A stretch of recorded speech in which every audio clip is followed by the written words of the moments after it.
പറ്റി പൃഥ്വിരാജിനെ കുറിച്ച് എന്താ പറയാനുള്ളത്? പൃഥ്വിരാജ് പ്രേക്ഷകർക്ക് അറിയാത്ത കാര്യങ്ങൾ അല്ല, തീർച്ചയായിട്ടും പ്രേക്ഷകർക്ക് അറിയാത്ത എന്താണെന്ന് വെച്ചാൽ ഇപ്പൊ എല്ലാവർക്കും അറിയാം. മുമ്പൊക്കെ എല്ലാവരും പറയുന്നത് രാജു മിണ്ടത്തില്ല, എടുക്കത്തില്ല എന്നൊക്കെ ചോദിക്കും. പക്ഷെ അതെന്താണെന്നറിയാമോ, ഇപ്പൊ രാജുവിനെ വരുന്നിടം വരെ ഇന്ദ്രനായിരുന്നു ഞങ്ങളുടെ വീട്ടിലെ ഏറ്റവും വലിയ കുസൃതി. എന്തൊരു മാറ്റമായിരുന്നു രാജു വന്നതിന് ശേഷം. ഇവരൊരു കളിപ്പാട്ടം കിട്ടിയതുപോലെ ആയിപ്പോയി രാജു വന്നപ്പോൾ. അപ്പോൾ ഞാൻ എന്നെ സുഖമുണ്ടെ അവനെ വഴക്ക് പറയാൻ സമ്മതിക്കത്തില്ല. അയ്യോ കഷ്ടമുണ്ടമ്മേ പാപ, അയ്യോ കുഞ്ഞ്, ഞാൻ നീയോ എനിക്ക് 3 വയസ്സേ ഉള്ളൂ. അവന് കുഞ്ഞെന്ന് പറഞ്ഞിടത്ത് ഇവനാണ്ട് വലിയ കളവനായിരുന്നു. 3-4 വയസ്സുള്ളപ്പോൾ അതിൽ രാജുവിനെ ഒരാൾ വഴക്ക് പറയാൻ സമ്മതിക്കുകയില്ല, അവനെ കരയിപ്പിക്കാൻ സമ്മതിക്കത്തില്ല. അപ്പോൾ ഒരു ചേട്ടച്ചാരെന്നുള്ളൊരു, അതെനിക്കൊന്ന് എല്ലാവരും അങ്ങനെ ആയിരിക്കും തോന്നുന്നു. കുഞ്ഞുങ്ങളെല്ലാവരും ഇപ്പം തന്നെ അവിടെ തന്നെ പ്രാർത്ഥന ഏറ്റവും ലാളിക്കുന്നത് നക്ഷത്രയാണ്. അപ്പോൾ ചേട്ടത്തി എന്നുള്ള ഒരു സ്ഥാനം വരികയല്ലേ. പൃഥ്വിരാജ് അങ്ങനെ എല്ലാവരുടെയും കൊഞ്ചലുകൾ ഏറ്റുവാങ്ങിച്ച് വളർന്ന ഒരാളാണ്. പക്ഷേ അത് പിന്നെ ഇപ്പം അങ്ങ് മാറി. ഇപ്പോൾ അയാൾ വളരെ സീരിയസ് ആയി. ജോലിയിൽ ഭയങ്കര ഒരു ഈ പറഞ്ഞതിൻ്റെ ഒട്ട ഭയങ്കര പ്രൊഫഷണലാണ്. കാരണം ഇപ്പം തന്നെ ഡയറക്ടറായാൽ പിന്നെ നമുക്കാർക്കും ഫോണിൽ പോലും കിട്ടത്തില്ല. മൊത്തം അതിനകത്ത് മുങ്ങിക്കിടക്കുക. പൊക്കി എടുത്തെങ്കിലേ ഒരു കാര്യം നമുക്ക് സംസാരിക്കാനൊക്കെ ഉള്ളൂ. അങ്ങനെയാണെങ്കിൽ വരുന്ന വഴിയിൽ കളഞ്ഞു കിട്ടിയ, അതും വീട്ടിൽ നിന്ന് ഞങ്ങൾ പൊക്കിയ ഒരു ഫോട്ടോ ദോ വരുന്നു അവിടെ.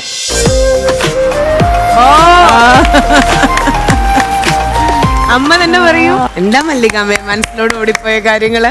സുഹൃത്തിന്റെ മടിയിലിരിക്കുന്ന രണ്ടുപേരും, അത് ഷൂട്ടിംഗ് കഴിഞ്ഞ് വന്നാൽ ഇതാണ് അദ്ദേഹത്തിന്റെ. കുളിച്ചു, ഒരു കൈലി എടുത്തെടുത്ത് രണ്ടിനെയും കൂടെ എടുത്ത് മടി വയ്ക്കും.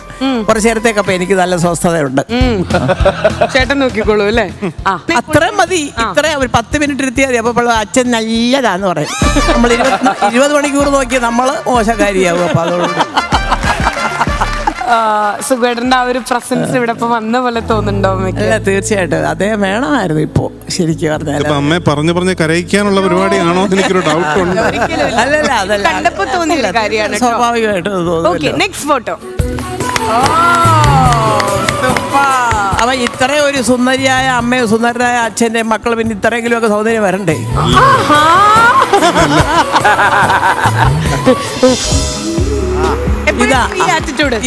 ഇത് അച്ഛന്റെ ഒരു ക്യാരക്ടർ, ഈ ഒരു ഫുൾ ക്യാരക്ടർ ഈ ഒരു ഫോട്ടോയിലുണ്ട്.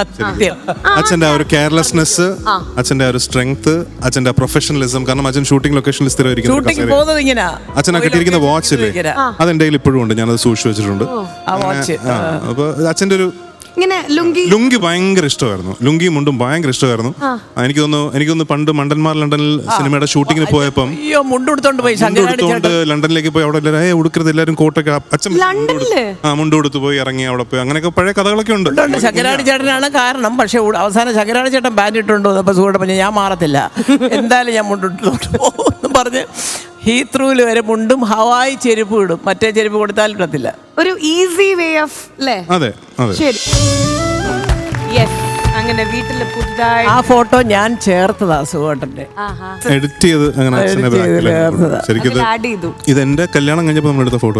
അതെ അതെ, കല്യാണം അല്ല, സാക്ഷാൽ പ്രാർത്ഥന വരെ 3 മാസം വയറ്റിലുണ്ട്. മെമ്മറി എൻ്റെ ഒരു ദൈവാധീനമോ അതോ സുഖേട്ടൻ തന്ന അനുഗ്രഹമോ ഏറ്റവും വലിയൊരു മനസ്സിന്റെ സന്തോഷം എന്ന് പറയുന്നത്, എൻ്റെ കണ്ണ് നിറഞ്ഞാൽ 2 മക്കളും അവിടെ ഉണ്ട്. മതിയല്ലോ, ധാരാളം.